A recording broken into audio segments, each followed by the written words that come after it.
ได้บ่อย่างนี้ครับอันนมหวานจากเต่า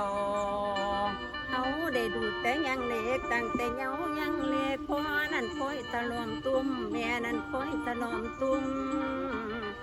ผ้าอ้อมคอยพวกหุ่มสาสางล่างขี้เหนียวคุณแม่ย่ำข้าวหมอคุณแม่จกข้าวปอนจมขึ้นใส่อูป่วยขล้ำกินอีกด้วยบ่กินสิ่งผิดกะบุญว่าน้ำนมมันมีไหลเพื่อลูกตนแม่ทนได้ถึงใบยามเป็นไข่แม่หายามาปวกกินลูกท้องอืดนุ่มบ่กินมาหาหญิงลูกใส่ท้องเอาจนขี่ลังใส่มือเข้ากับเกลือแม่ก็กินซุมือเลี้ยงลูกอ่อนนอนแบบบ่น่าสงสารแม่เฮาโนระวางนอนไปยัง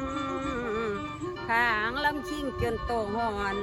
นอนไหลพื้นกินน้ำห่อนจนปากเปื่อยเอาท่านอกนอนเปื่อยคอยเช็ดถูอาบน้ำหวังให้ลูกสบายแม่เก็บปวดปั้นทายดึงจ้องไปตามหลังแม่ก็ยังทนเอาบ่ได้ข้างพอโอยตานกระโมยทั้งไข่ลูกเป็นหวัดเป็นไอยาหากไม่แม่ลามตื่นแม่เฮานั่งน้ำตาซื้อเมียนมาแสนสิยาก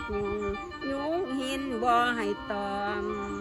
ตบภายขี้ตีผ้าอ้อมนอนกล้วยความจนเฮาหลับเป็นหรือตายแม่ยอมรับว่าสิตายเท่นใด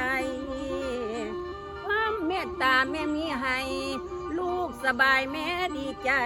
แม่ห้องให้ย้ำลูกป่วย